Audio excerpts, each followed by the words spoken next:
Welcome, everyone. HCPX. Good to be back here, joined with D-Style Boxing, the other half of Hispanics Causing Panic. Good to see everybody over here. Put them in the building. As you come through, hit the like button.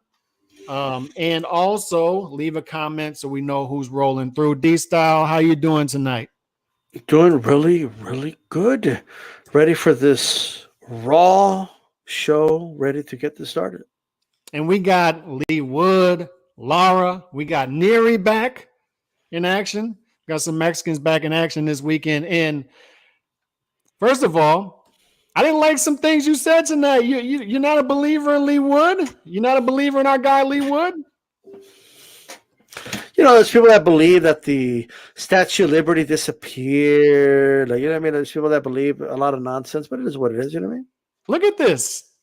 Vegas odds give Leigh Wood a shot, only plus 200. Lara's down to minus 240, only a 2.5 to 1 favorite. Over under 5.5 rounds. That's what shocked me right there. Over under 5.5 rounds. I love the over there.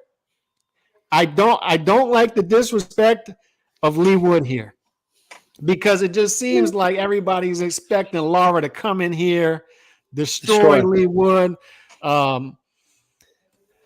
hop into Nottingham and just roll through and make Leigh Wood bend the knee. He gonna do nada. Leigh Wood. Is that what you're expecting here? Leigh Wood's gonna do nada in Nottingham. That's what I think. Look, here's the thing. When you were watching the Leigh Wood fight with Conlan, like halfway through that fight, we're like, man, this guy could take on Lara. Like, were you really saying that? Like, or were you saying, man, Conlan's beating the shit out of this dude? No, it was a close fight. It was a close fight. He wasn't beating the crap out of Leigh Wood. Come on. He was whooping that ass. He was taking him to school. And I was getting closer round after round, right?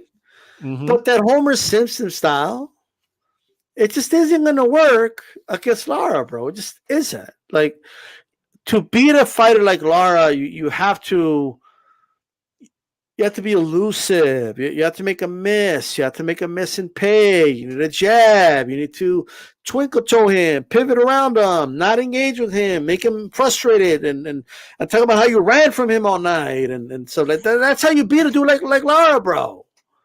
You don't beat him by saying, oh, I'm going to out-will you. He's like, let's do it. He loves that. Like, he lives for that.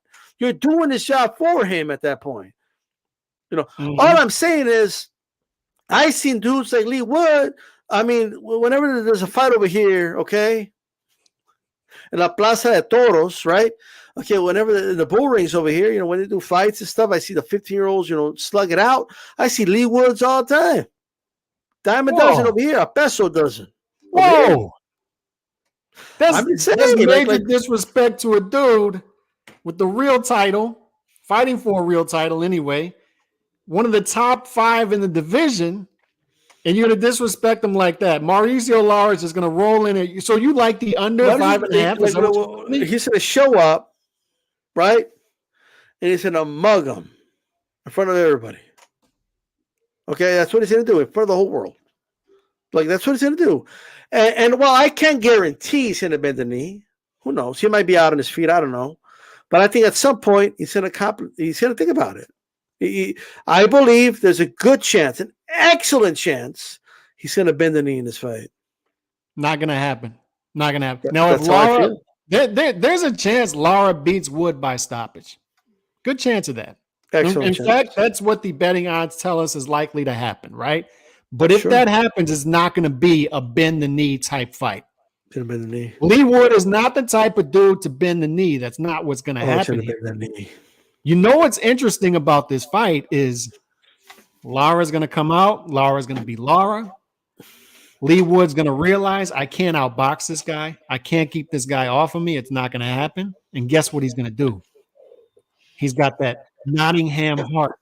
He's going to come out and say, you know what? I've seen a movie, Calix. Like, I'm going to bang this fight out. We're going to get into a firefight here. You're not going to come into my turf. You're not going to come. This is going to be like West Side Story, right? Jets versus Sharks. You're not going to come on my turf here and just roll over. That's not what's going to happen here. Bro, he's And then Lara's going to realize, whoa, That this sounds dude like a from great Nottingham, he's plot pretty to a movie. tough. You're having to bring up West Side Story. Next, you're going to bring up Rocky. Okay. And then you're going to bring up Star Wars. And you're going to bring up like Infinity War. Like you're going to bring up like, A New Hope or Star Wars. Like that's cool. The movies sound great. But at the end of the day, this ain't a movie. Yes, the movie plot would sound nice. What overcomes this? You think Benavides is the Mexican monster? Like the real Mexican monster is Mauricio Lara. That's a real Mexican monster, and he's showing up, okay, with a smile on his face. Have you seen this dude just smile, no worry in the world, just showing up? He's already done it in Leeds. He's going to do it here in Nottingham, right? Like he's showing up with a smile in his face, with a twinkle in his eye, and he's like, "Yo, I'm gonna fuck you up, dude." Like that's what he's doing. You know what worries me? I look at these stats. You know what worries me? Yeah. I see Mauricio Lara throws 50 power punches per round. Power punches. 50. Okay. 50. And that's in comparison with the featherweight average of 35. And Leigh Wood throws 30 power punches per round. But when I see a guy who throws 50 punches per round, you know what I need to see from the opponent? I need to see this jab number be higher than 3 jabs landed per round. Leigh Wood lands 3 jabs per round. Now, he throws 26, but a lot of those are little feeler jabs that are thrown out.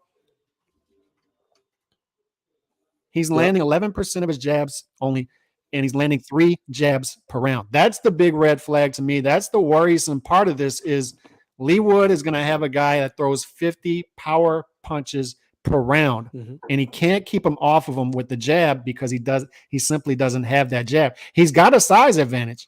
He's got a height advantage, right? We talk about disparity instead of advantage, but Lara is going to negate that, and not only negate it, he's going to flip it on him, and he's going to start to go to the body. And Leigh Wood's going to realize I can't outbox this guy, and guess what? I just got to go and bang this thing out, and this is going to become a firefight quick because he's going to realize that. But this is the question I would have to the Lara fans is there's going to come that point in time when you have the Carl Froch factor here, D-Style. And I know you're just going to dismiss that, but I'm telling you, like certain guys on paper, right? They're undervalued. They're undervalued perpetually. Carl Froch, we talked about this. Last 12 fights, he's the underdog in 8 of them. He wins 10 of those 12. Some guys, all the mythical battles, still to this day, Carl Froch loses all of them, right? I think Leigh Wood's one of those guys. He doesn't fly off the screen, but he's picked to lose to Zucan. He stops Zucan in the 10th round out of 10 rounds with 8 seconds left in the fight. He stops Mick Conlon when he's down by a couple points or a point on the scorecard. He stops him in the 12th round of 12. Certain guys just have that magic about them. And I think there's going to come a point in this fight when Wood is starting to take Lara shots. And then he's starting to give back a little bit. And each round goes on, he's giving back a little bit more and a little bit more. And Lara's realizing, I can't just wear this guy down. I'm not saying there's not going to be a stoppage, but this notion that Lara is going to come in there and steamroll Leigh Wood, I think it's flawed. Leigh Wood's going to be in this fight. It's going to be a close fight. It's going to be a great fight. This is a fight of the year candidate type fight. Mauricio Lara is where magic goes to die. That's what's going to happen in this fight. I think he's going to. I mean, look, I like Leigh Wood. He's a good guy, great story. Sounds like a great movie. You know what I mean? You're giving me a great movie plot. You know what I mean? I feel like I'm like an investor and trying to sell me on this movie about this guy called Leigh Wood and why we should put it in Hollywood. Why we should put this movie in Tinseltown. Sounds great. That's how I feel. But what's going to happen when he walks into Nottingham, those punches start flying, and he starts hurting him, right? And Lara's just like, the more hurt this dude gets, the more energized he gets. Okay? Like what's going to happen when he's inflicting pain on this dude, right? He's inflicting pain on Woody. He's not getting tired, Alex. And he's still throwing. And he's like, I got more to dish out, right? What's going to happen then? He's going to need some miracle shot to land, to hurt, to win. That's what he's going to need in this fight. I think people love the story. I think people love how he won. But if you know anything about data, if you know anything about how things work, right, the way he beat Condon is a very unlikely way to win. The likeliness of that happening again is extremely low. He did it. Right? He did it against Zucan, which makes it even more unlikely. I mean, I'm just saying. You know what I mean? And none of those dudes are Lara, right? Like Condon was this was a step up for Condon. It was an unproven dude that Top Rank had been gradually, stepping up and saving up for St. Patrick's Day. Because that's all Top Rank knows how to do. Oh, he's Irish. Let him fight on St. Patrick's Day. That was their whole deal. This was a step up for him, right? So we didn't know a lot about Condon going into this fight. We learned a lot about him, right? And I think Condon learned a lot about himself, and I think he will improve out for that fight. But we know about Lara. You know what I mean? We know what Lara does. We know what he could do. And at the end of the day, Lara's unbeatable. But Wood's style is not the style to beat him. That I will say. I want badly to pick Leigh Wood by upset here. Slight upset. I want badly to do that. Good. But I got to be honest. I can't look past 3 jabs landed per round versus high-pressure fighter throwing 50 power shots per round. And get this. They both land at a high percentage power shots. They both land 37% power shots. It's a high percentage. But the difference is 30 power shots thrown per round from Leigh Wood, 50 from Mauricio Lara. Yeah. And when you don't have a good jab, when you're the taller guy, but you're not going to be able to use that size against the pressure fighter, and he's going to flip that size on you. It's going to be the shorter guy is going to end up having the advantages as the fight goes on because he's going to start digging into the taller, lengthier body, right? That's what worries me for Leigh Wood and why I can't pick. I want badly to, man. Like Leigh Wood's become one of my favorite fighters. Mauricio Lara is too, to be honest. I love both these dudes' style, and I think this is going to mesh great. Leigh Wood's going to make this a fight. This is going to go over 5.5. I'm telling you, jump on the over 5.5. That's where the value is. I think it goes over 5.5. I think it goes possibly even to the championship rounds, but a late stoppage by Lara. I think it's just going to become too much, right? I don't think he bends the knee. I think he's too tough for that. But to fall on the sword, but I think there's going to be like one of those towels thrown, that type of stoppage, right? This corner's going to be like, nah, too much. I think it's going to be one of those, right? We'll see. So I want to bring up this graphic right here. Look at 126, D-Style. Look at this. Amazing. This is a deep division of even everything, by the way. Like, I'm not saying any of these guys are great, but this is a deep division of good fighters who all match up well together. Lower weight classes, they mix it up with each other. A lot of these fights have happened or they're going to happen, but there's not much separation here, right? Not much separation. And this isn't even Ray Vargas on the screen. Ray Vargas moved up to 120, 130. He'll possibly move down to 126. But look at this division. Like, who would you say, like, if a guy is going to separate himself from the pack, who do you think it's going to be out of this crew? And let's throw Ray Vargas in there, too. Man. Look, obviously, you have Ray Vargas in there. What obviously is there. Don't forget about Dogbo. You know what I mean? He's in the mix. Okay, we have Ramirez. Robesi. I think he's in a fight Dogbo, if I'm not mistaken. So he's still in the mix right there. Obviously, there's some guys like on the outside that could. There's Ruben Villa from Salinas, California. I'm still believing in Ruben Villa. We cannot count him out at all whatsoever. I just want to throw his name out there in the mix. I think he could, do something, do his thing, I should say.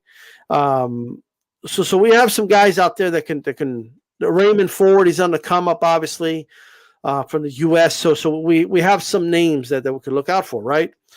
Christopher Diaz, he's kind of in the mix from Puerto Rico, but Josh Warrington, I think he's out, to be honest with you, but it's whatever. But look, I think the guy to look out for to me in this division is as I look at him, it's Mauricio Lara. I think Mauricio Lara is the Or then again, it's Brandon Figueroa. Like, man, That's what I'm looking at. Yeah, he's in there too. You know what I mean? Alberto Lopez. You can't count him out either. And could you imagine? Just imagine yeah. Lara versus Figueroa for a minute. Yeah, just Lara versus Lopez, bro. And we're about to get Figueroa versus Magsayo. Yeah, we are. So I mean, the amount of fights. I don't know if I'll put Magsayo up there at this point, but I mean, I guess we got to put him in the mix. But me personally, I gotta put. There's also the Spaniard. People kind of forgot about him too, by the way. I forgot his name right off the top of my head, but he's still out there. But look, I think Lara as of right now, and I think he'll prove it. He has to prove it. Obviously, he has to show up and deliver. You know what I mean? On Saturday. But I think once he beats Wood, I think he's going to show people, I'm the king of this division. You know, I think that's what he's going to show on Saturday. Dog Bay not on this picture, and Gary Russell Jr. also not on the picture. I don't know if he's going to be moving up. He's still at 126. Yeah, that's the thing. Gary's been so inactive that I don't even know what to make of him, which is funny because we talk about him that way, but the Jamal has been just as inactive, and people still talk about him like we're supposed to like keep him in mind or some shit. But I think Lara is a top guy in the division right now. I'm obviously high on him. I obviously believe he's going to destroy Wood. So I agree. I don't agree he's going to, but I think he's number one in the division. I'd put him number one there. But to me, the wild card right here is Figueroa moving up, and the other wild card coming down the pipe is obviously Stephen Fulton Jr. Stephen Fulton Jr. moving up to 126. But I'll tell you what, Stephen Fulton Jr. is going to be in some interesting fights at 126 too, because you saw what happened with Figueroa at 122. Figueroa forced him. He stepped up the pace in that fight and forced Stephen Fulton Jr. to fight a fight that he wasn't comfortable with, right? Yeah, let's not count out, gold medalist Robeisy Ramirez. He's the guy that beat Shakur in the Olympics. Yep. Started rough with a rough start, right? Losing his first professional fight, but he avenged it, and he's been looking great. I mean, what he did to Nova was nothing but spectacular, right? He showed he's a different level. So we'll see how he looks against Dogbe. Dogbe's no walkthrough, you know what I mean? But he's there. Of course, there's also this. Hoyt is still out there, Hoyt Gonzalez. This is a stacked division. And I'm kind of disappointed that for all the praise that Navarrete gets, like he never faced any of these dudes. At 122, who did Navarrete face other than Dogbo?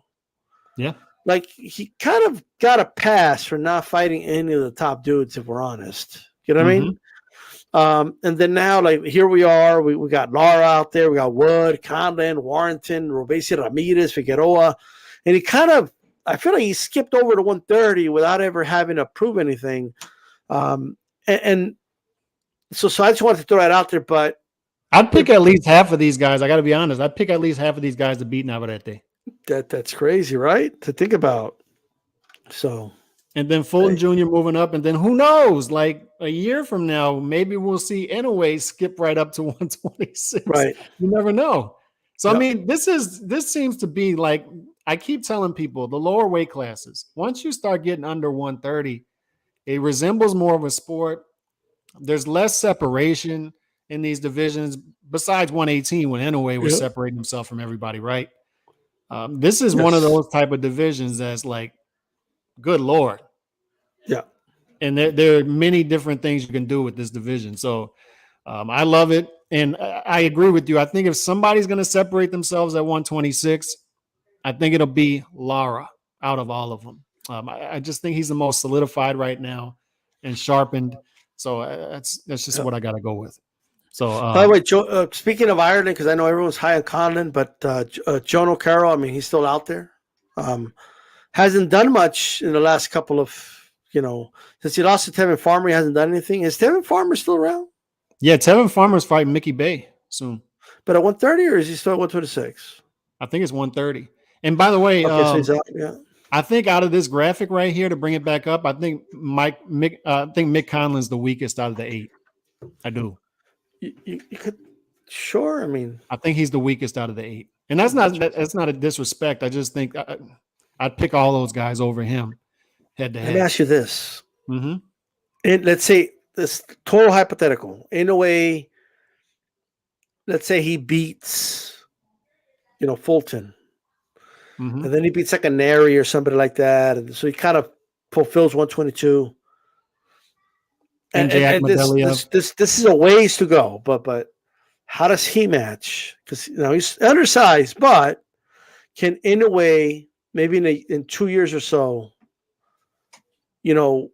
beat some of these guys at 126. Right now, I'd pick him over Leigh Wood.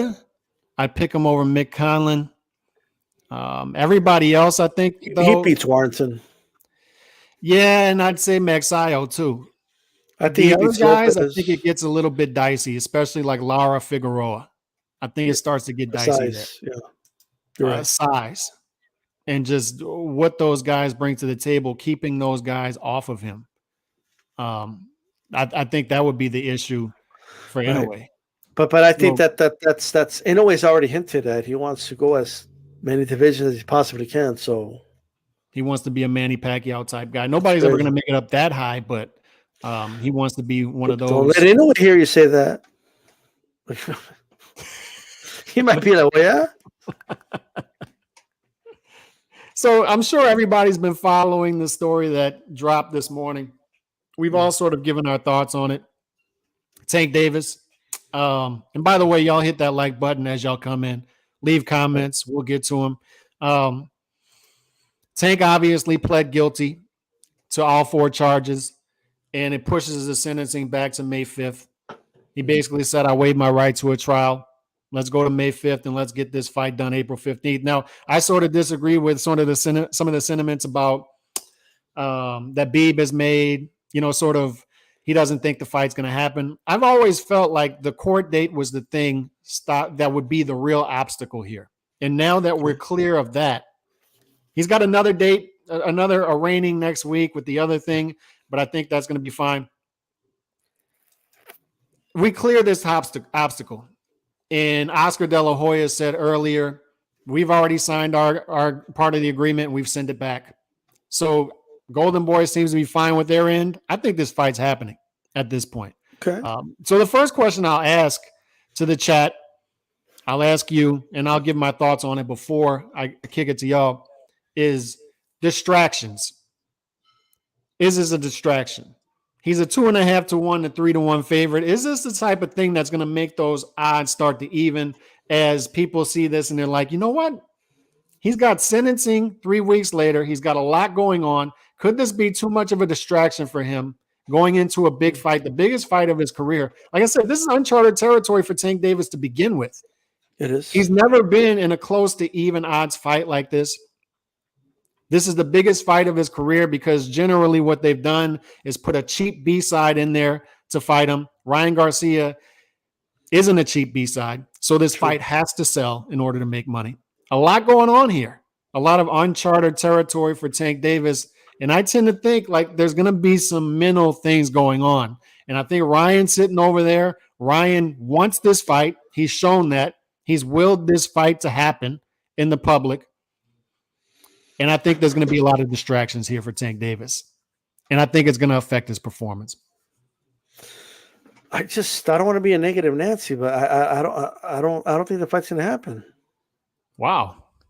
Like, I just think there's too much going on. They got to do too much too fast where they could just pick like an easy B-side and do a fight right away, get some cheap money out of it, and then worry about making big fights after he's out of prison. That's just how I'm looking at it. Can you imagine a blowback of that, though? Yeah, but like it's boxing, bro. Like these dudes never give us what we want. Like, when has boxing and the fans punish fighters for like not giving us what we want, when we want it? They don't. You know what I mean? Like when have they said, "Oh no, well, yeah, okay, man, with the Pacquiao, you didn't give us the fight when we wanted, so we're not gonna buy it." No, you know what boxing fans did? They rewarded them by giving them the best pay-per-view numbers of all time. You know what I mean? Even though we didn't get it when we wanted it. Like, I think they know, like, whenever we sell this fight, whatever it's going to sell, it's going to sell. So right now, you said it, like, without the pressure of having to sell big, let's get a cheap B-side. and they just do a fight, and that's that. And I think that's the route they're going to go. To be So honest. it's interesting though, because now that you bring that up, you think it's sort of like Oscar coming out and saying, covering tracks and saying, "Hey, we've done everything on our end. Now that the court date is done, we've done everything on our end.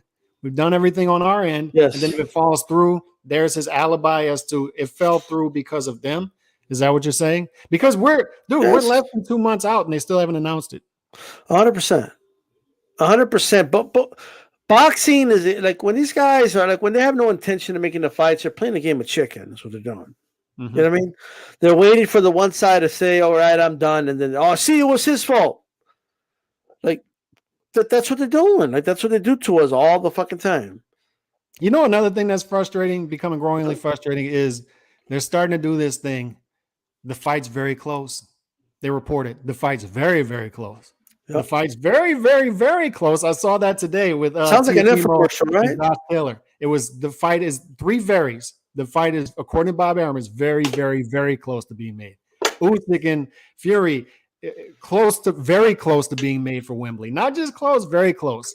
Every single day, it's close. You know what boxing does? Very, very close. It's like this, bro.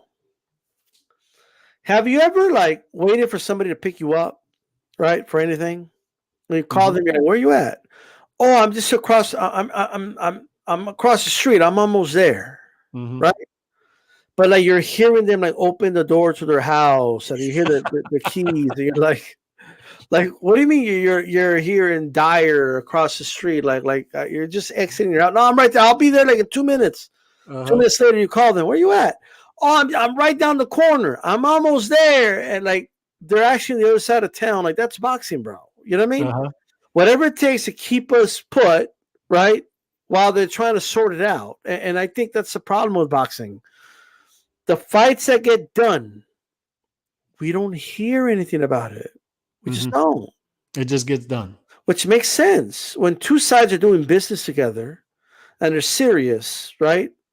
They just get it done, bro. Like they don't have to announce to the world that it's almost there. Like, you know what I mean? Like they just don't have to say anything. They don't have to like. So back to the example I'm giving, when someone's going to pick you up and they're going to pick you up on time, they just honk, bro. Like they just beep beep. I'm outside. That's it. Like they don't tell you, "Oh, I'm almost there." Oh, FYI, I'm across the street. Like they don't announce to you where they are. Like they just arrive on time. That's it. Like boxing is that dude that keeps telling us, you know, when Coppinger says things like, "Oh, it's imminent. It's almost there." Oh, just like all that's bullshit, bro. Like Pacquiao Spence, did you hear anything about it being imminent and the talks are this and that? It just popped up. Like it just happened. You know, like the Usyk Joshua fights. Was there any talks about, "Oh, it's imminent, it's almost there"? They just make the fucking fight. You know what I mean? That's it. I don't believe these dudes that say, "Oh, it's a lot closer than it was." "Oh, we're further along." They see Coppinger the other day. He put a story out. "Oh, talks are back on for Crawford Spence." Yeah, but it's a distant possibility. Like, I could have typed that. Anybody could say that, bro.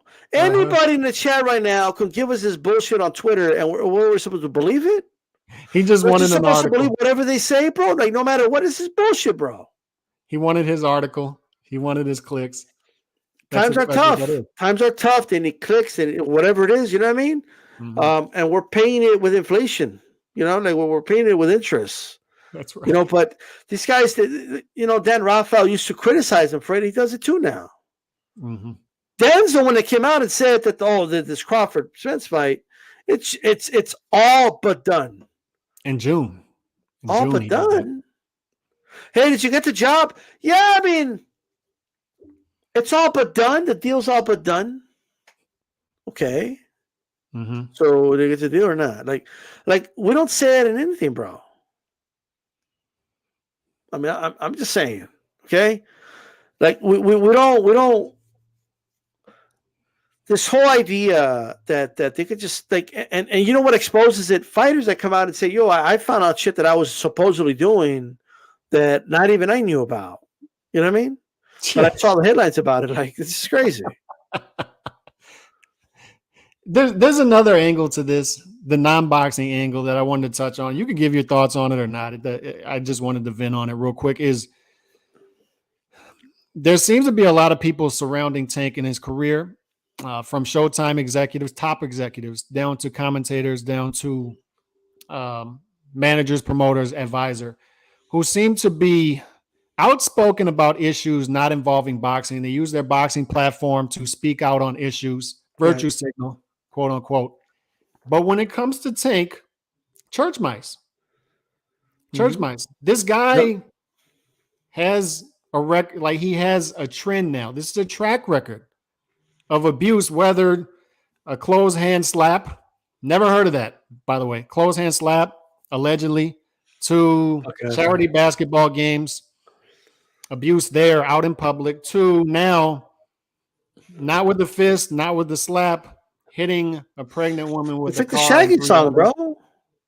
We even caught it on camera. Wasn't me. Like what's?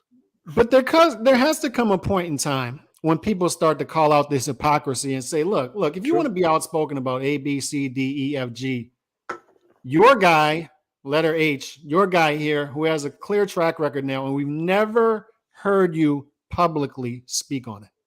Never. All of these guys who are outspoken, virtue signaling on everything else, same issue with other people, are church mice when it comes to Tank. He just pled guilty today. Hit and run of a pregnant woman, looks her in the eye, runs away as she's pleading with him to help. And we're getting nothing back. We know Al doesn't give interviews. We know he that. pled guilty, by the way, Calix. So at this point, there's no guilty. This isn't allegedly anymore. He pled guilty. Innocent until proven. And by the way, that's why we were quiet on this issue. We were quiet. We didn't talk about this. We didn't talk about this. We did not scold Tank for this, even though it's on camera. Let it play out. Let him give his defense. Now it's guilty. He pled guilty. Hit and run of a pregnant woman, leaving her there on top of the charity basketball event. We'll hold off on the closed hand slap, that stuff, but there's a track record here at this point enough to where Showtime and their commentators and their top exec, and why isn't PBC giving some sort of you don't have to come out and give an interview, give a press release as to what happened today, something, correct, in order to be taken seriously in the future. Because Espinosa, as soon as the Dana White thing came out, he came out right away and commented about that. Dana, look at this. This is irresponsible of somebody in charge of a sports company to be slapping his wife in front of. But when it comes to Tank Davis, stays quiet, right? All of a sudden, you got duct tape in your mouth. I don't like dudes that have imaginary duct tape in their mouth, okay, about shit they're preaching about all the fucking time. If you're against violence against women, right, you should be against violence against women in all cases, right? If you're going to comment about somebody slapping their wife or doing what, then you gotta keep it 100%, right? You only know how what you believe about something if it's put against the test, right? If it's difficult for you to believe that. And it's easy to believe in something or speak out on something when it doesn't affect you and it doesn't hurt your pocketbook. But when it hurts your pocketbook, that's when we find out if you really believe it. That's when we find out if you're really against. Are you a person of women, domestic violence? Are you taking a principled stance when you speak out on these things? Or as Calix said, are you virtual signaling because it's convenient to do it? Okay? So for those that don't understand, I'll repeat. Calix broke it down so really quick. It was a hit and run. This was a pregnant woman. And he looked at her and he ran away because he was in fear of the consequences of his actions. He tried to bribe all the victims, including this woman. When his woman said, no, you're not going to bribe me. I'm not going to settle for anything. Once they tried to get a plea deal and it didn't work, and they said no, as B Beeb put earlier in the round table? He got like, yeah, well, your hand's inside the cookie jar now. Well, of course you're going to say you did it. Mm-hmm. So how much credit can I give him for stepping up and saying, you know what, okay, I was guilty, right? You got to give him some credit for that, but it's very minimal. It's like, it's not a lot. Mm-hmm. And Espinosa is quiet. Quiet, bro. I can't hear the dude. And no press release from the promotional outfit. No press release from his advisor. Nothing. And look, it's one thing to say, hey, guys, innocent until proven guilty. Cool, but you already pled guilty. Yep. So what now, right? And I don't want to hear any dumb shit because I already know what people are going to say. Oh, what about Kovalev? You guys never said anything about Kovalev. Ain't nobody here. Did we do a show and say, oh, yeah, Kovalev, I'm glad he kicked that woman and that dog. And nobody condoned what Kovalev did. No. You got to live in a fantasy world to believe that anybody was condoning that. Okay? Like, and don't tell me the media didn't report on it, because how do you know about it then? Nobody reported on it. How do you know about it? How do you know it happened? Were you there in the plane or something, or what? Or did you witness it in the plane, but nobody reported? You know about it because it was reported on. And just about every boxing reporter condemned it. So this idea that, like, and I have receipts on that. We've all kept the same energy. We've all kept it. This is crazy. It's wrong when Kovalev does it, and it's wrong when Tank does it. It's not, well, y'all didn't say anything about Kovalev, so I'm okay with Tank doing it. Well, that's a stupid stance to take, even if that were true. That's a dumb stance to take. Mm-hmm. Are you principled in what you believe? Because that's what matters. When you're principled on something, it doesn't matter whether people are hypocritical in some cases, and we're human beings. Finding human beings that are hypocritical is not that hard. Okay? Yeah. So it is what it is. But Tank Davis, maybe it's like the Mayweather situation where they're going to let him do a fight, whatever, and then, hey, do your jail time afterwards. It might be something like that, but we'll see, man. I just don't think the fight's going to happen. And I disagree with you on that. I do think it happens. I think April 15th we'll see Tank versus Ryan in Vegas. And I still think it does good numbers. Since you think the fight's going to happen. I do. No, but since you think it's going to happen, I want to ask you this. Yeah. Do they use Tank's hit and run, domestic violence to paint him as a bad guy to promote the fight? Ryan's a good guy. Do they do that to sell the fight? And if they did, is that distasteful to do it? Is that fair game? What do you think?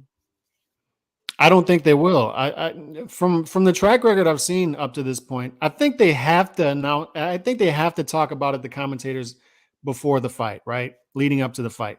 But I don't think Showtime's going to play this up. I think they're going to continue to sweep it under the rug. I think it looks bad for them. For this fight to go on. Plus, do another interview with Tank and ask him how are you dealing with all this stress and all this. It might be something like all that. These problems, something like that. It might be something like that. But this is disgusting behavior. So I don't think they can do in today's day and age. Where we are today, I don't think you can play that up at all when it comes to abuse to women, right? When it comes to something like this, when it comes to a pregnant woman, and I had somebody tell me earlier. Semantics. How did he know that the woman was pregnant? It's still a woman in the car yelling for you, locking eyes and yelling for you to help her out. Let me put it this way to everybody, right? Okay, fine. He didn't know she was pregnant, but this is why you help people, because you never know the circumstance. You have to, that's why you help people to begin with. Okay? Mm-hmm. Put the woman thing to the side. If that was your sister, how would you feel about it? Right. If that was your brother, so if you don't want to make it a gender thing, how would you feel? If your brother was asking for help and the person that caused this accident, right? Which I don't believe it's an accident, because that's not how an accident works, right? But nonetheless, technical terms, and he just walked away and left the scene. I take this very serious. Like hit and runs are very serious to me. I know people that have been victims of hit and runs. Me too. It's a very despicable thing to do. There's no other way to put it. So this whole how did he know she was pregnant? Well, how would he know? Because he just walked away. Like, and it would never occur to me. I've been in fender benders, and the first words out of my fucking mouth is, "Are you okay?" That's the word. That's the first words out of my mouth. Mm-hmm. They may cuss me out. They may blame me. Well, you know how it is with fender benders. But first words out of my mouth is, "Are you okay?" They're at. Okay, cool. That's the first words out of my mouth. Yeah. Because, and if you don't want to go that far, fine. But if you're at this point, right, where he caused his accident, she's begging for help, and you walk away, brother. I'm sorry. There's no defending that. Mm-hmm. You have to say, okay, yeah, he was in the wrong right there. You have to say that. Otherwise, there's no hope for you. Look at that point. All I'm saying is there should be a statement by somebody. At least. In representation. Somebody's got to come out with a statement, and we haven't seen a statement. And they're outspoken about everything else when it comes to when it's not their fighter. It's a bad look. It's a terrible look. So, I don't know and this isn't us virtue signaling either. It's just, the sky is blue. And you know what people are doing? They're doing the whole, they're saying it's a pregnant woman to make it worse than what it was and all this other stuff. Let me tell you something, okay? If you commit arson, hypothetically, and you thought that the building was empty, right? And you commit arson in the building, which is illegal, you shouldn't be doing it, okay? And it burns, and it turns out there was 3 little kids in there, right? And they're like, you burned 3 little kids alive because of your stupid actions. Are you really going to say, they're trying to make it worse than what it is because he didn't know there was 3 kids in there? Okay, should he have done it to begin with? No. Was he wrong for doing it? Yes. And what is one of the reasons why you don't do stupid shit like that? Because there could be a situation like in this case, maybe it's a pregnant woman.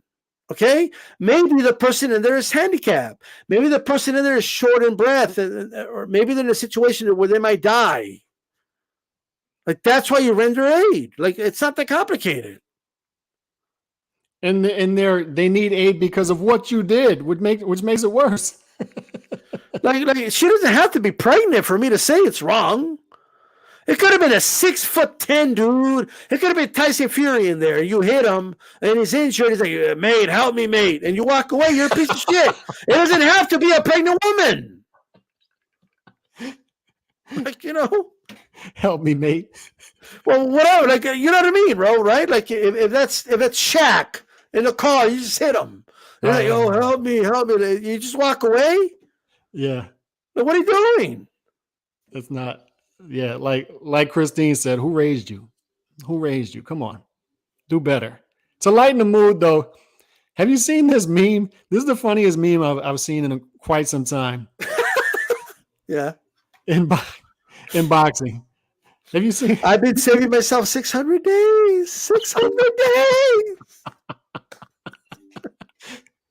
This meme is phenomenal. Shannon came across me and I said no. Could you imagine like twirling the phone cord, giggling, sitting Indian style on the bed? You're saving yourself too. I just wanted to throw out there. This is one of the funniest memes I've seen. Whoever did this, I wish I could give him credit for doing it. Like, this is hilarious. By the time I saw it, it had been passed on several times, so I don't know who made this up. But this is one of the funniest. Girl, Bivol didn't treat him right. Did you see that? Yeah, I saw that. Mm-hmm. Like, get the fuck out of here, bro. What the hell's going on right now, bro? Like, I don't understand why these dudes just waiting around for a dude that ain't even in their division, bro. Dude's been campaigning at 168, 175. These guys at 160. All right? One of them hasn't fought in 600 plus days, and he's going to come back in June, bro. Lil Penny is wrong for this. He's the AC Green of boxing. He's going to be saving himself forever. I just wanted to point that out, bro. Like what? Jeez. Look, Berlanga's in the news, and I wanted to bring. This is the last time we saw Berlanga, and sometimes guys just end up at the right place at the right time, right? And for Berlanga, his vulnerability ended up having him field multiple offers because he's seen as a guy who is vulnerable with a built-in fan base that Top Rank built him for being a Puerto Rican guy, knocking a bunch of guys out early on in his career. And he's fielding a bunch of offers, and he ended up taking the Matchroom offer.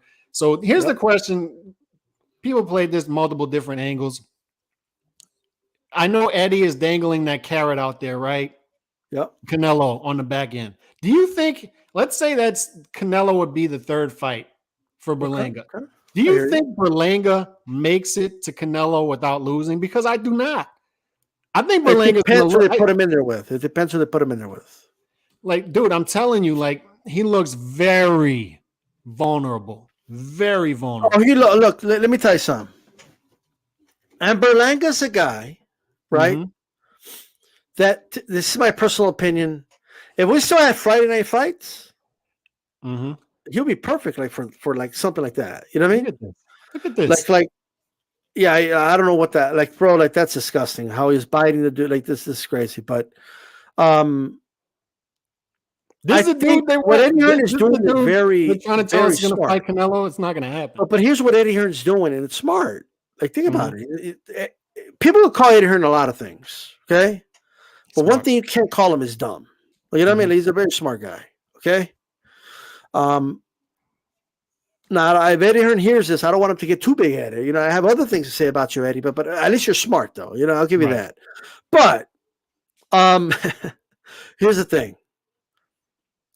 If you listen closely to what he's saying, right? He's like, oh, Berlanga, you know, it's the possibility we might put him in the ring with Canelo. But of course, then he adds the caveat. Everyone leaves out the caveat. You know what I mean? The caveat is, but he's got to beat some guys to get there. You know what I mean? I have to make the fight make sense. I can just put him in there right now.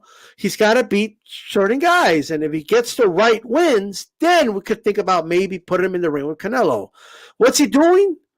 Very smartly, he's cloud chasing Canelo's name to promote Berlanga's fights, which he will put on the zone. Yeah, I would do the same shit. I would be like, yeah, Berlanga beat some of these top 5 dudes. Yeah, think about it. Puerto Rico versus Mexico. And I would be saying the same shit Eddie Hearn's saying. Okay? So I don't fault Eddie Hearn at all for that. But what's funny to me, Calix, is that Canelo's getting criticized by the same usual suspects for a hypothetical fight that might happen in 2024. And that he didn't agree to, and he's not going to. He hasn't agreed to it. There's been no negotiations. He hasn't mentioned it. He's still going to fight twice this year. And they're talking about who. Oh, if he fights Berlanga, oh, I'm no longer going to follow Canelo. I'm like, who said anything about it? Like what? He's not going to fight Berlanga right now. But and on top of that, and I threw this out on the podcast yesterday. It's apples to oranges once again. I saw this Tuesday. They started to throw out the narratives already, and it's the same narratives that's going to start with John Ryder's the Eurobum, right? The narrative is going to change if he fights Berlanga. You're not putting into proper perspective that, let's say, like if he fights Berlanga, this is what it's going to be. And we know this off of track record, particularly recent track record. It's going to be he'll fight Ryder in May, homecoming fight, top 4 guy in the division. Bivol, September, top 1 guy at 175. And then he'll fight Benavidez, plant winner in February, something like that, or possibly even May. But Berlanga would be sandwiched in between 2 fights that are 6 months apart, something like that, right? Like if it happens. Canelo would fight a tough fight here. Berlanga would be sandwiched in between if it happens. That's how it would play out. But they're trying to already set up the narrative that if he fights Berlanga, he's a fraud. How do people get mad at a fight that's not even being talked about? They're stressing out about who Canelo's going to fight possibly in 2024, bro. 3 fights from now, possibly 4. Like that's the expectations we talk about. There's trains crashing all over the place. There's balloons in the sky. We don't even know we're going to be around 2024. That's number 1, right? Y'all worried about 2024 that we're going to be here or some shit, okay? We're being poised and shooting down UFOs. Yeah, we might be in World War III with the shit going on with Russia right now. We may be in a nuclear war. Who fucking knows, right? Since you want to worry about hypotheticals. That's my point, right? Like you're stressing out over Canelo might fight in 1 fight in his multiple fights next year. Like this is crazy. Yet Spence going to give you, he's going to give you fucking Thurman, and then we're not going to see him again until one more time in 2024, maybe. Like what's going on right now? Like What Eddie Hearn is saying is this: a Berlanga fight will happen if he beats top guys at 168, which he won't do. No. He just wants to. He's going to use Berlanga to build up the dudes that then he's going to put against Canelo, right? That's what he's going to do. Like, why can't you guys see that? By the way, you know, but he put himself in a position where, but if he wins those fights, okay, then maybe we could do the. What's like? This is crazy, bro. Mm-hmm.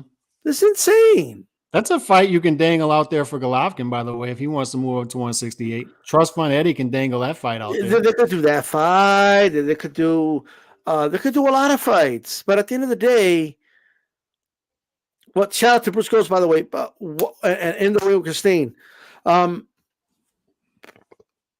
She hasn't even fought this year. She's going to fight Ryder and then Bivol, more than likely, right? Mm-hmm. And you're worried about who's going to fight next year? And I got to put this out there because this is HCPX. We're on Raw on this one. I'm going to put a name out there, okay? It is what it is, okay? But, like, can somebody help me understand? Right? Easy Raw boxing? Because, look, like the guy, invite him on the round table. He's more than welcome to, I'm just having a boxing discussion, but I'm done with Canelo when he fights Berlanga next year. Like, what? Like who said he's going to fight him? And if he fights him, that's with the hypothetical that Berlanga has like 2 great wins at 168. That's the only way, and we know he likely doesn't do that. But if he does, that would be the light fight in between 2 other fights. It'd be one of his 3 fights. And then there's G Funky, who puts out a tweet saying, a lot of narratives are going to die if this fight happens. Like, what narratives? What are you talking about? What narratives are going to die if he happens to fight Berlanga in one of his fights next year? Which ones? Like, if narratives don't die when Ramirez fights, Comey, well, why would narratives die when this dude fights Berlanga if he fights him in a hypothetical fight that we don't even know what's going to happen? It might happen. Even though he's going to fight 2 more times this year. Mm-hmm. We don't even know if Canelo's going to fight next year, bro. Like, if Bivol gives him a boxing lesson in September, he might retire, bro. Like we don't even know if Canelo's going to fight next year. Can the fights happen this year first before we jump the gun because there's something negative about Canelo? We just have to comment on it. Oh yeah, narratives will die with that fight. Like, what narratives? I want more explanation here. These are the expectations we talk about because let's say this guy pictured comes back in June after 700 days off and fights Alecki. It'll be like, oh, he needs a break. He took 700 days off, mental health. The other guy fights. If the other guy fought Berlanga, Boo Boo fought Berlanga, it'd be his best win. But it's random, bro. It's like if I say, let me tell you guys something, man. If Errol Spence fights Blair Cobbs next year, I'm done with them. It's random. Ain't nobody talking about that fight. Like, what does that even mean? Like what does that mean? What? I think sometimes I wonder to myself, right? Why are people getting bent out of shape over a hypothetical fight, bro? Mm-hmm. Can he fight his 2 fights this year first? Can we see how he looks against Bivol first before we start? Like if Bivol, dude, Calix, has it hit people? That Bivol might give him a boxing lesson and get all the belts at 168, and these motherfuckers, if they want the belt, it's going to go through Bivol. Has that not like gone through people's heads yet? And by the way, if that happens, do you think they'll jump to fight Bivol? Fuck no. They will not fight Bivol. Fuck no, they won't do it. I don't think they would. Bivol's going to have to vacate all 4 belts because none of these guys are going to want to fight him at 168. Like, Bivol might get all the belts, bro. And dude's talking about, like, are you guys saying he's going to beat Bivol? Because Bivol wants to fight at 168. He wants those belts. That's what Bivol wants. He's like, I ain't going to fight this dude unless he puts his fucking belts in the line. That's what he said. But these are expectations we talk about is you're criticizing a guy for a fight that's not only not even being discussed besides Trust Fund Eddie trying to build up Berlanga, but it's 4 fights off if it's going to happen. 4 fights off. Like what Berlanga has to do to get there hypothetically, right? Let's say Berlanga, hypothetically, let me just put this hypothetical out there. Let's say Eddie finds a way to negotiate Berlanga versus Andrade. Hypothetically. I would favor Andrade in that fight if I'm honest, right? Mm-hmm. But let's say he beats Andrade. So what, are you guys against the Canelo fight all of a sudden if he beats Andrade? You don't think you're pushing Andrade down our fucking throats, right? If he happens to beat, I'm not saying you would. I just said I would favor Andrade in that fight. I don't think he's going to get there. But if he does beat on Andrade, is he not in the conversation for a Canelo fight? Especially Calix. Especially if he loses the belt to Bivol. It's not going to work that way, and I'll tell you why. No. Boo Boo Andrade in 2022 maneuvers around Zach Parker not once but twice. What happens? John Ryder fights Zach Parker, wins by stoppage. And I had people criticize me for technical stoppage. Beats him by stoppage. And we're still hearing, let's fight. We'd rather see Boo Boo versus Canelo than John Ryder. Well, we have a situation, Calix. Like just read the room. Mm-hmm. Bivol's saying, basically, look, man, like, I want, like, what's in it for me, motherfucker? Like, if you want to fight me again, you want the rematch, Canelo? You want I want you at 168. Like, that's what he's saying, bro. Right? Mm-hmm. I want those belts. I'm gonna take your fucking belts, and then I'm coming for better beef's belts, right? That's what he's saying. That's some gangster shit, if you ask me. Okay, that's what he's saying. So, like, if he gets the belts, the focus should not be Canelo and what he's gonna do in 2000. It should be Bivol, right? And to say, like, act like Canelo isn't like, are you saying that you think he's going to beat Bivol in the rematch? Or what are you guys saying? When he's saying things like, oh, yeah, he's going to try to fight Berlanga next year. Well, what if he's coming off like a loss to Bivol? Like, he's coming off an L. And he wants like a comeback fight. And he fights, so what if he fights Berlanga? He's coming off a fucking L. Mm-hmm. Like, your focus for the dudes you want to see fight, they shouldn't want to fight Canelo anymore. Should want to fight Bivol at that point. So, like for some reason, they don't talk about Bivol. Like, you don't see the only one that's mentioned Bivol and credit to him or fairness to him is Benavidez. He's the only one that's mentioned Bivol. Oh, I will knock him out. Blah blah blah blah. You know what I mean? It's for two reasons. Yeah. That it's this way. It's one, and I brought up this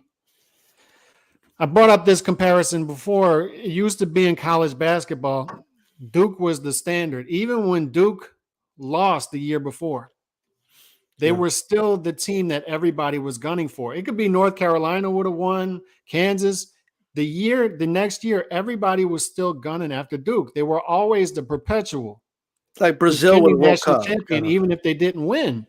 And Canelo's the same way. Canelo could lose to Bivol. Canelo could lose to Bivol again. They'll still want Canelo. He's boxing's Duke.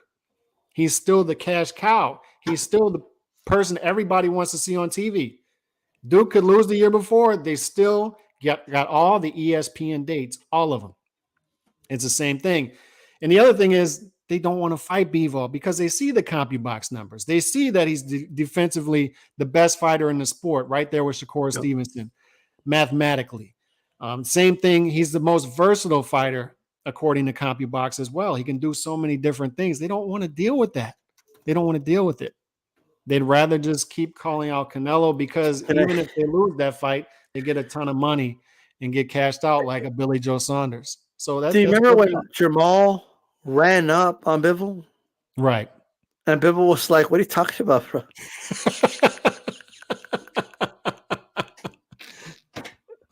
and then Jamal went home and had a phone conversation with Boo Boo after that and said he was saving himself. So I just like Bivol's like, yo, I want to fight Better Beef or Canelo 168, right? I want to fight with the two like the unified champions, right? Uh-huh. My two options are undisputed fights. Those are my options. What do you got? And he's like, well, we could do unification. He's like, you don't got a belt. Right. Like, well, I could go to 168. Well, I got Canelo 168. Like this shit's ridiculous, bro. I'm just looking at him confused. And then he's like, confused. He's like, what is going on? You haven't even fought in forever, bro. Like what? You haven't fought in. At that time, it was what 540 days or some shit. At that point, shit's crazy. Like the dude's gonna qualify for the ballot in the Hall of Fame in a couple of years, bro. Like 2 more years. Yeah. Like, I want to have a quick exercise. Which you won't answer, by the way, but still. I want to have a quick exercise with you, and I want the chat to join along in this. We all know that Canelo is the top pound-for-pound Mexican fighter, right? We would both agree with that, correct? And yes. I talk about pound-for-pound as if you're doing a regular pound-for-pound list. But if you look at, I want to know, who are your top 5 pound-for-pound Mexican fighters? I'll throw out some names of guys. I want to, before you throw out names, are you talking about Mexican nationals, or are you talking about guys, anyone of Mexican descent? Mexican nationals. I'm not talking about Bam Rodriguez, Benavidez. Well, Mexican in my book, but okay, I got you. The Mexican nationals. Mexican nationals. Let's keep it Mexican. You can go both ways, but let's keep it Mexican nationals. So I guess Andy Ruiz. Are we putting Andy Ruiz in there? Well, no? I guess he represented Mexico, so you could technically. When we look at BoxRec, when we look at rankings he's considered Mexican over American. Hey, you're talking now, right? As of today. As of today. Active fighters. Okay. So I would throw out let me just throw out some names of people. Canelo number 1, there's no debate there. I'll say that. Canelo number 1. Andy Ruiz would be in the conversation. Zordo would be in the conversation. Julio Cesar Martinez in the conversation. Jaime Munguia, Isaac Cruz, William Zepeda, Navarrete, Oscar Valdez, Mauricio Lara, Ray Vargas, Neri, your boy Neri, who fights, by the way, on Saturday. So that would be some names to give you right there. So I mean, if you number 2 is tough, right? Because it's kind of like there's a transition period going on. But number 2, I'm gonna go with Gallo Estrada. Me too, for sure. Like accomplishment wise, he just had a big win, and I still think, may not be a popular opinion, but I still think right now today, he beats Bam Rodriguez. I don't know if he beats him if he waits 2-3 more years, but as of right now, he beats him. Yeah, so I would go Gallo Estrada too. So right now, our top 2 would be the same. It would be Canelo number 1, Gallo Estrada number 2. And I guess that would be, pretty much everybody's. It starts to get weird after that because there's not much separation. Sure. You would throw out guys like Navarrete. Like I would said, I think Bam, we consider him American before Mexican. We're talking Mexican nationals, right? Nationals, because if we're throwing Bam in there, I might have Bam. I might put him 3, to be honest with you. Yeah, I would put Bam number 3. But I'm not going to put Bam on my list. I'll consider him American right now. So I would go. I'll put Lara. You going Mauricio Lara over Oscar Valdez? Yes. Whew. I'm going to disagree with you. I'll go Oscar Valdez number 3. And then I'll put Valdez 4. I'll go Valdez 3, and then I'll go Lara 4. Okay, so we're just switching those 2. And then 5, believe it or not, even though he hasn't had the most positive outlook lately, you know what I mean? But because of his activity and everything, I got to put Navarrete. Navarrete? Even though I don't know if he's technically the 5th best, but I'm going by accomplishment and stuff like that. This is where it gets confusing with Mexican nationals because Oscar Valdez, once again, according to these rankings, he's considered Mexican. So Mexican national. So, it gets dicey when we do these things. So I'll just stick to I guess here's the thing though, right? Like, to me, if you're Mexican American, you're Mexican. You just happen to live in the United States. Right. You know what I mean? That's really all it is. But I just go off of boxing rankings. Right? Yeah, but if I were to just say, if you would just say Mexican with no, it doesn't have to be national, just Mexican descent, right? Mm-hmm. So give you top 5 then. I would say Canelo. I would say Gallo Estrada. I would say Bam Rodriguez. Mm-hmm. Lara, then Valdez. Lara, then Valdez. I definitely got to put Bam number 3. I thought Josh Franco went out to Japan and beat Ioka. So I would consider Josh Franco in my top 5. To be quite honest, I'd put him over Navarrete for my top Damn. 5 pound for pound. So I would go Canelo. Well, actually, let me take a step back. Let me actually. I just thought about this. Let me take a step back. Remove Navarrete from 5. Okay. And I'll put Virgil Ortiz as of right now. Has Virgil done enough though? Has he done enough? I think he's a real deal. I think he's the way he's beat his opponents, right? And the level they're at was impressive, right? Like Orozco, he dominated him, in my opinion. Mean Machine, in my opinion, beat him better than Crawford did. You know what I mean? So I would put him top 5 if we're counting anybody Mexican descent. Zordo wouldn't be in your top 5? Like just out of it. So I'm gonna go Canelo, Gallo, Bam. I'll go Oscar Valdez number 4.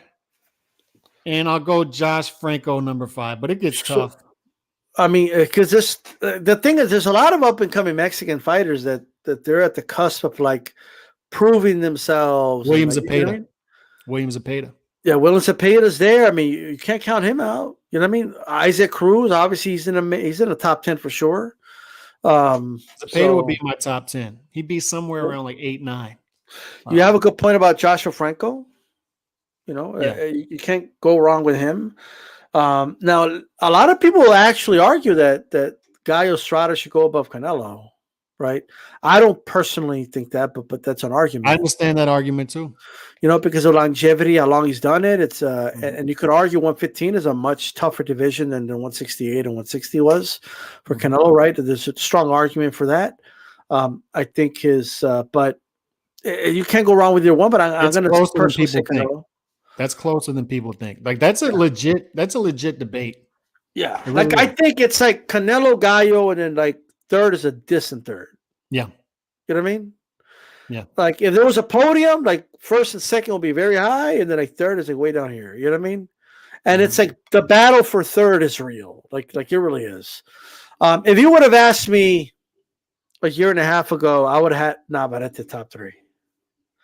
Because he was hard to figure out. He was unorthodox. He was doing his hang time, you know, gliding uppercuts in midair, and it was working. But he's been kind of figured out a little bit.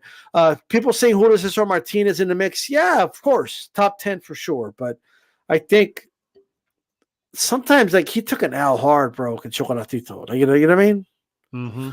You know, I'm just saying. And I think if Bam would have fought Chocolatito, he would have beat him. That's what I think. That's interesting. And I'm a Chocolatito fan. Right. And I think Bam beats him right now. Really good fight. So that's why I would put Bam top 5, and then Martinez would be like on that next level, 6 to 10. Damn, Little Penny's like a Z-style Mexican. He's been following me like for 2 years. Damn, Little Penny. Claro que sí, Penny. Soy mexicano. Gallo still, I mean, people slept on him after that previous fight and then after the layoff, but I tell you what, he looked like he still has it against. Yeah. I think the thing with Gallo right now, right? Like, let's say Gallo fights Bam, right, or Ioka. Let's say he fights Ioka, which I think is a fight that makes sense. Yeah. They're both up there in age. It closes out that era, in my opinion. Like he needs that fight. Let's say he beats Ioka. He's creeping up on Canelo ASAP. And then if Canelo loses to Bivol, I mean, Gallo has to take the first spot. Yeah. And then, like, let's say, because I have a feeling Bam's going to be the favorite against Gallo if that fight happens. They're going to say he's old. They're going to say this is the changing of the guard, the passing of the torch, right? Let's say he beats Bam. Now we're like talking like, it's hard for Canelo. What argument does Canelo have at that point? Mm-mm. He doesn't. Gallo hypothetical. You know what I I mean? But let me tell you, it's a hypothetical that could come true, though. It can. But let me tell you right now, that if Gallo Estrada fights the dude from the Y over here, I would never support him ever again if that fight happens next year. Well, that's what they do. If it happens 4 fights from now, right? Yeah, like that's crazy, bro. Like you know what I mean? That narrative And I saw it creeping up. Those are two narratives that you have to push back on.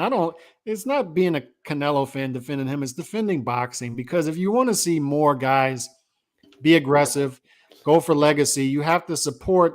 You don't have to support them, just stand out of the way of it, right? Of course. At least be agnostic to it. Because the dude he's getting stuff done and not sitting on the shelf. So, I mean, it's the narratives, right? The narratives. I mean, could just fight once a year like a lot of these other guys do. I mean, what good would that do? That wouldn't be good. No. You know what I mean? That's what I'm saying. And I'm tired of guys like Andre Ward, if I could just kind of like. He feels threatened. He feels threatened. That's what but here's the thing, though. If you're going to criticize Canelo of something, right? Can you at least not criticize him of doing something that you did? Mm-hmm. Oh, he's trying to bring the guy from 175 down, you know what I mean, or to his weight class to get that unfair advantage. Hey, you want to remind anybody, Callis, what happened in the Dawson fight? Yeah. What did Andre Ward do? Brought him down. Oh, but Dawson's the one that challenged him, and he said he would go down and fight him there. Okay, that's what Bibble's doing. Yeah. So, like you did it yourself, dude. Like, it's one thing to say it. Okay, I'll respect your opinion, but you did it. Like what you did? What are you accusing Canelo of doing? Yeah. You're right. It's crazy. You're right. It's been a great show. Give your final thoughts. What do you want to rant about? What's something that's really irking you out there? Look, or something that you're happy about in boxing? Look, at the end of the day, Adrian Broner ain't old shit. Okay? I don't believe Adrian Broner. I think Adrian Broner's full of shit, that Al Heyman owes him millions. Okay? Well, I think he's full of shit. Okay? The dude thinks we don't know how to do math, Calix. When he says things like, oh, he was just giving me $10,000 a day. Bro, like $10,000 a day is a lot of money, brother. Like, that's $70,000 a week. Okay? In a 31-day month, $310,000. Okay? If you were getting that type of money, and whatever agreement they had or whatever, right?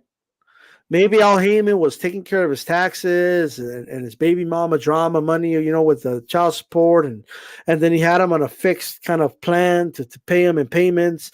And while the money was running out, they lowered the payment plan or whatever the case is, okay? If it was up to me, I would have just told Al, just give him his fucking money. Whatever he does with it, it's his problem. That's what I would have done. But whatever, right? If you do the math, it's almost $4 million a year if he was making $10,000 a day. So when he says things like, well, I haven't got him my money from the last 6 months because I never saw a check, what the fuck does that even mean? You need to see the check?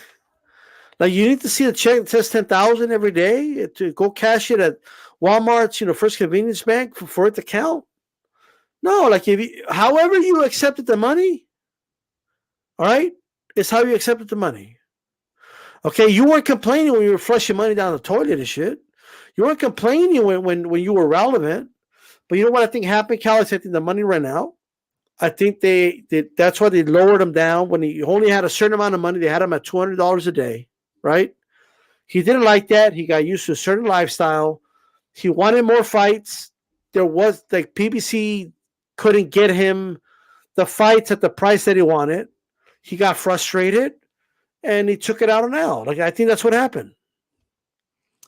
So the spitting out mouthpieces still irk you? Oh yeah, it's terrible. Forever, right?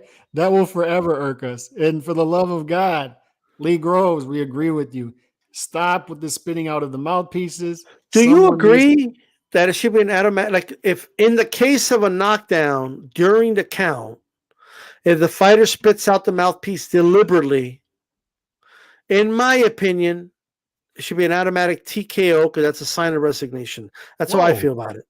No, I think the fighter should be made to fight the rest of the round without the mouthpiece. But he might cut his mouth. I don't want to hear that it's not safe and all that stuff. You're giving up your mouthpiece when you spit it out.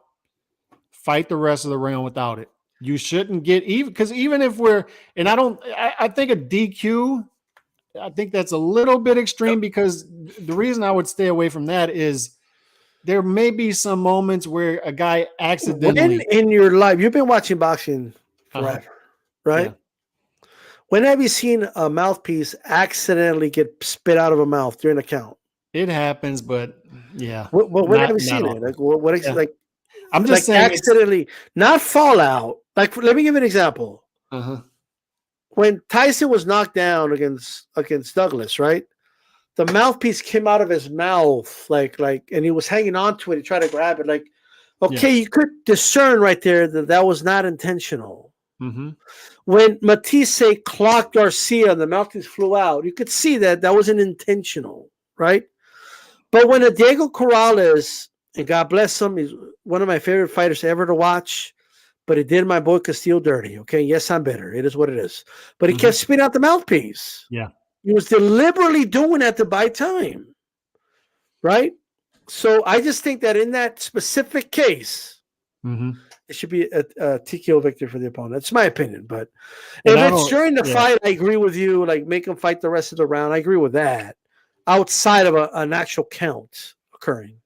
Here's what I would do about it, just real quick, is I would make them fight the rest of the round without the mouthpiece, and then I would do a 1-point deduction when the bell rings for the end of the round, because I don't want to do a 1-point deduction right then and there, because it still gives the fighter time to recover, right? So some fighters might be willing to give up that point to save themselves. Till this day, D-Style's mad about spitting out mouthpieces. I just don't like it, bro. Like, it is what it is. Fight the rest of the round without your mouthpiece. You gave it up. I don't want to hear about fighting. You gave it up. You kick it out of the ring? Like, kick the mouthpiece out of the ring? Like, I kick it out of the ring. I would kick it out of the ring. Box! And what do they say? No, my mouthpiece. My mouthpiece. I would wave off the gloves. Fight. You ready to go? Yeah, fight. And then I kick the mouthpiece out. And I'd say, you're going to fight the rest of the round without that mouthpiece. And then you get your 1-point deduction and you're scolding in the corner. That's what if the other fighter punches them, it cuts the lip, teeth fall out, and they're like, see what you did. And I'd tell them, you spit out your mouthpiece. You spit out your mouthpiece. That's what I would do. I mean, this is crazy, bro. Now, another thing I've always felt that they should do, this is my opinion, and I want your opinion on this. So when it's a knockdown, right? A legitimate knockdown, I've always felt that the fight clock should stop. So there's 20 seconds left, it should stop at 20 seconds because there's a knockdown. Ref does a count, 4, 10, come here. If they want to do the DWI thing, okay, whatever, right? And then, okay, at that point, when the ref says box, the clock starts again. No, hate it. I hate that. What? Why? I think you keep it the same running clock, 3 minutes. Don't like it. Yeah. How many? There's only like 1-2 knockdowns max per fight. Like, it's not going to prolong the fight. Are you saying this because Julio Cesar Chavez got a gift? Stop it. I don't think he got a gift. I think he was out. But I just think I would like that. I think because you know what? It would stop the abuse of refs trying to run out the clock for the fighter to get saved by the bell. Well, Lil Penny agrees with you. I do not. My closing thought would be, I want to focus on the fight Saturday night. I really think this is going to be a fight of the year candidate. I think Leigh Wood is going to show up. I think he's going to be outgunned, outmatched at the end of the day, but over 5.5. And I think Leigh Wood's going to be in this fight. This is going to be a close fight. It's going to be a firefight. And this is the reason I love it. And I said it earlier on. I want to see with the taller guy who only lands 3 jabs per round, and he's fighting a guy who throws 50 power punches per round. I want to see how he deals with that. Lo va hincar. If he deals with it the way I think he will, this is going to turn into a firefight really quick, and we're going to see how much durability and heart Leigh Wood really has. Because, like you said, Mauricio Lara is not Zucan, and he is not Mick Conlon. This is a different beast. So will you have that same durability? Will the magic continue? These are 2 straight fights, D-Style, where you knocked the guys out in the last round. One of the guys you knocked out with like 7-8 seconds left in the fight. This is which like a tells magical me, streak he's putting together. it's like, do you believe in magic? Like it should remind me of the Tim Tebow shit. You know what I mean? Like it's just like, and it's like, no, this isn't gonna last. Like it just All he did was win. All he did was win. But he only scored like a couple points. Like it's just like all I know is this. Tim Tebow. It's you boxing. saying Leigh Wood is the Tim Tebow of boxing? He's like the Tim Tebow of boxing, bro. Like that's what he is, bro. And he's gonna take a knee like Tim Tebow. He's a take a knee, brother. He's a take a knee. You know what I mean? And it is what it is. He'll pray to the God he believes in the middle of that fight. But please, God, save me from this shit. Wow. God save the king, Mauricio Lara, the king of England. All right. On that note, we are out of here. This is Hispanics Causing Panic. Panics Extreme, and Hispanics Causing Panic will be back on D-Styles channel Monday night. We will be back here same time next Thursday night. Hispanics Causing Panic Extreme HCPX will be after the roundtable every week Thursday night here on this channel.